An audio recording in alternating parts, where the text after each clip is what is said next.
For me, it started with a song. My parents are the heart of both my good and bad memories of my childhood. But before I tell you about them, I want to make it clear from the start that I don't blame my parents. I blame the culture they are tied to. My best memory of my dad is me and him singing a rap song by Nas, an American hip-hop artist. Big boys and girls, listen, you can be anything in the world, an architect, a doctor, or maybe an actress. Nothing comes easy. It takes much practice. I know I can be what I want to be. If I work hard at it, I'll be where I want to be.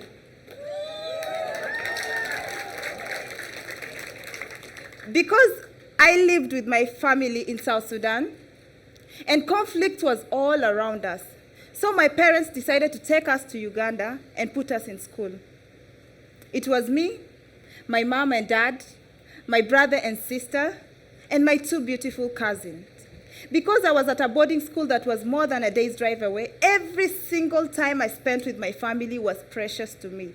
And when I returned to school, I carried those encouraging words with me. You can be anything in the world.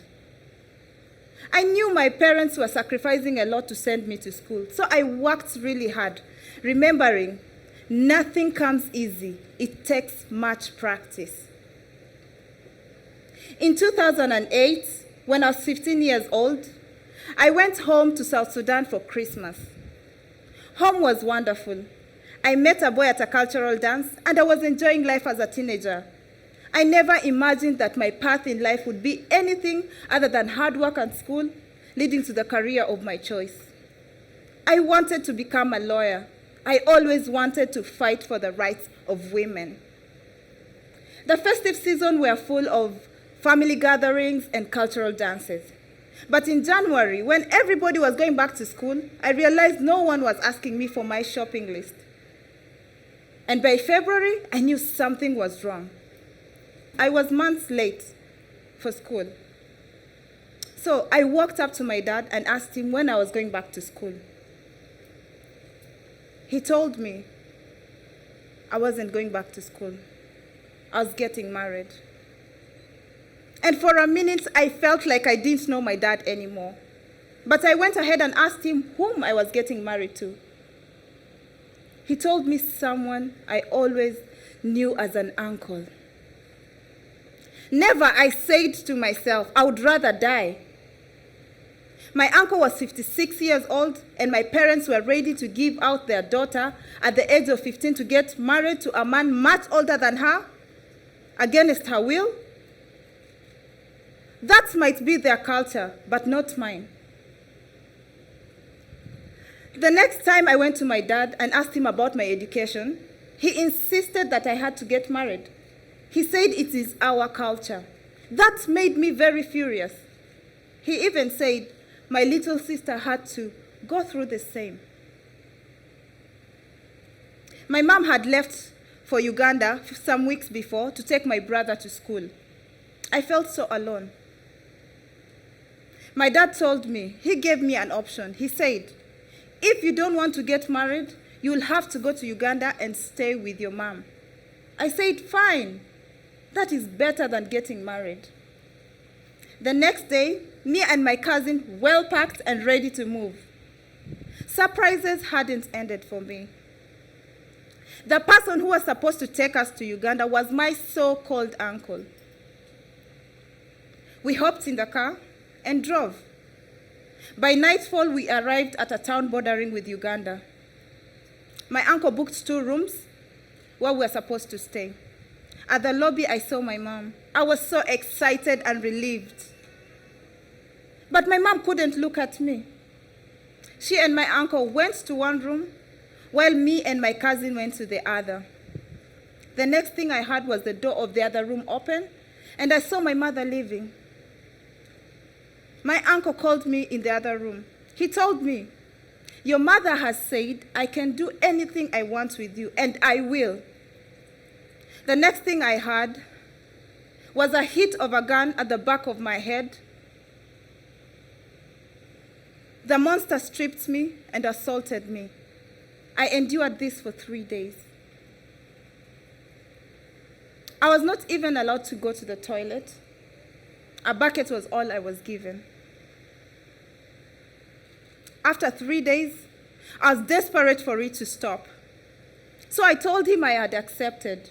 But deep down in my heart, I knew I had accepted nothing. The next day, my uncle accepted me and my cousin to go to the shop. So we went to the supermarket across the road. Surprisingly, the owner of the supermarket was an old friend of my mother's. She was shocked when I told her everything. She spoke to me, encouraged me. She asked me to be strong for myself. When I went back to the hotel, I talked to my uncle to let my cousin go back to Uganda and join school. He accepted. But before my cousin left, I talked to her. I told her, no matter what happens, don't stop on the road. Make sure you get your way back home. Because I knew I was about to do something unexpected. My cousin left for Uganda. The next day, I went to the same supermarket, and my mother's friend told me she had found a place for me to hide, the hair salon across the road. That kind lady hid me for a month. And one time, she lent me her phone and I called the boy I told you about, the one I met at the dance. He sent me money and I escaped from South Sudan. I crossed the border into Uganda. I made my way straight home and surprisingly, I found both my parents there. My dad took me to the police station claiming I had run away from school in South Sudan. Luckily, in the pocket of my coat, I carried my school report. I showed the police officer who recognized the school. He talked to my parents and he told them to take me back to school. But my parents kept on trying to take me forcefully back to South Sudan. They even had me locked up in a police cell. Thankfully, a kind policeman intervened and refused my parents to take me back to South Sudan. I was taken to a children's home, a street kids' home in Uganda. At that moment, I felt lucky. It was better than getting married. An American lady who visited the home asked me what I was doing there. I told her my story. She was touched. She had to go back to the United States. But before she left, she found a wonderful man named Jonathan, who agreed to take me in and became my family. I went back to school, and I felt blessed in my new home. After 4 years of schooling, I graduated from high school. And I felt like I still missed my family. I wanted to make peace with them. So I called up my dad. I told him I was tired of living like someone who has been cut from the family. So we agreed to meet. Meeting home didn't feel safe. So we agreed to meet in a large shopping mall in Kampala. When I approached the spot where we had agreed to meet, I was so horrified to see my so-called uncle with my dad. And at that moment, I knew I was not safe anymore in Uganda. I loved Jonathan very much, but I couldn't go back because I knew what my parents are capable of. Now that they knew where I am, they could try to find me. And I didn't want to put Jonathan and his family in danger. So I decided to come to Kenya. I had heard of Kakuma refugee camp. It took me 2 days to get here by bus. I was so relieved to be registered and given a home, and my new life began. I now live and work in Kakuma refugee camp. I'm doing the kind of job I always wanted to do. helping women and girls. I lead a team of women who mentor young girls. We offer a safe space for them to discuss issues that affect their lives. Every person is born free and equal. It is our culture that imposes the belief that women are inferior. You see, my mom did not do what she did because she didn't love me or because she was a bad person. No, she did it because of the culture. A culture that oppresses women and forces them to leave their education and get married at a young age. And all too often, girls that are married off don't resist because they are scared of being rejected and losing contact with their families. And all too often, it is women like my mother, who pressure their daughters into following such traditions. So how do we break this cycle? We can start it right here in this refugee camp. I have started it with me. I have seen remarkable changes. More and more girls are attending high school, and parents are helping them pursue their ambitions.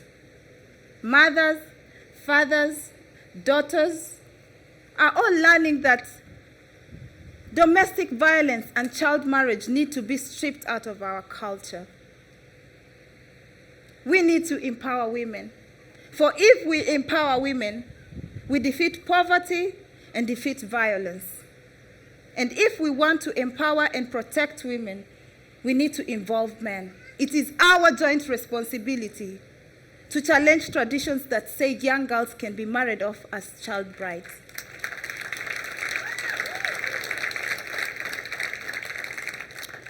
As we wait for the war to end, we have a responsibility to challenge traditions that say young girls can be married at a young age.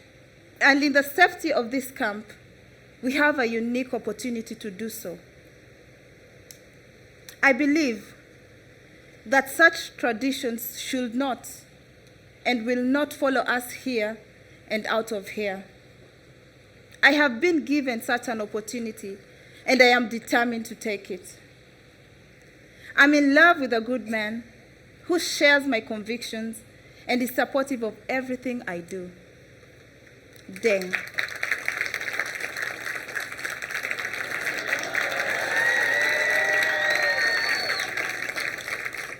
Thank you for being my partner and my best friend. And today, still, I'm privileged to have the man who took care of me, Daddy Jonathan. Thank you so much, Dad, for everything you've done for me. I appreciate. We plan on raising our little Jonathan to respect all women as equals. Alongside my work fighting for women, I'm also pursuing my dream as a singer. I want my music to bring hope and joy.